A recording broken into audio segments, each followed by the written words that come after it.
Hello ခု Evelyn ရောက်နေတဲ့နေရာလေးကတော့မကြသေးမီယာမှာဖွင့်ထားတဲ့ရင်နံပြတိုက်ပဲဖြစ်ပါရဲ့ရှင်အထဲမှာဘာတွေပြသထားလဲဆိုတာလိုက်ကြည့်ပြကြပါအောင်နော်နေရာလေးကတော့တန်လင်းတသားဆင်းပြီးညာဘက်ချမ်းမှာရှိတဲ့လမ်းလေးကိုကိုယ်ဝင်သွားမှာမဖြစ်ပါရဲ့လမ်းထိပ်မှာတော့ရင်နံချက်ဆက်ယုံဆိုင်ပုံရှိပါရဲ့နော်ညာဘက်ကိုထပ်ချိုးလိုက်ပြီးတော့တက်ဝင်သွားလိုက်ရင်ရောက်ပါပြီရှင်အထဲမှာဘာရှိလဲဆိုတာ Evelyn နဲ့အတူတူလိုက်ကြည့်ပြကြပါအောင်ရှင်ဝင်ချင်းမှာတော့နာမည်ရဲ့ဖုန်းနံပါတ်ရဲ့ကိုနေရဲ့မြို့နယ်ကိုပြောပြပေးရပါတယ် Evelyn သွားနေ့ကပိတ်ရက်ဆိုတော့လူများပေမဲ့အကုန်လုံးကိုမဝင်ခိုင်းပန်းနဲ့တက်တော့ပြီးတက်တော့အထဲကိုဝင်ခိုင်းပါတယ်ဝင်ကြီးကတော့မပေးရပါဘူးနော်အထဲမှာတော့ရေနံနဲ့ပတ်သက်တဲ့အယုတ်ထုတွေအမတ်တရားတွေလည်းအများကြီးပြသထားပါတယ်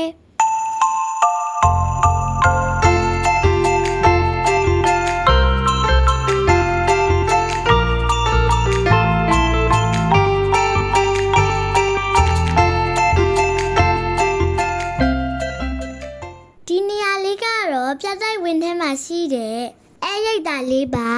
Evelyn တို့သွားတော့ကပိတ်ထားတော့ဝင်လို့မရပါဘူးရှုခင်းလေးကတော့လာရနော်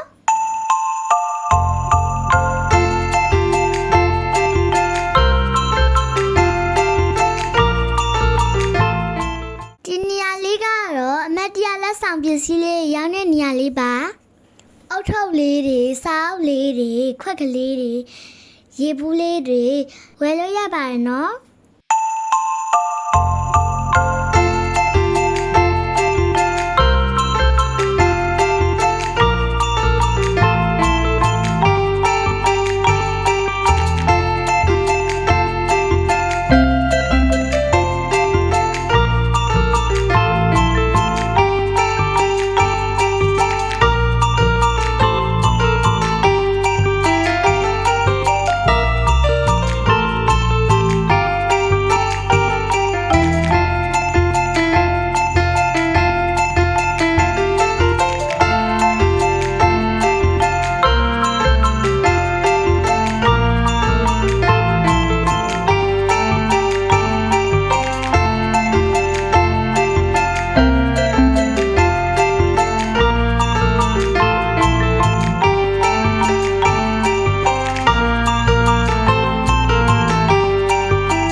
ဆုံးနေကြည့်ပေးကြတဲ့အတွက်ကျေးဇူးတင်ပါတယ်နော် Bye bye thanks for watching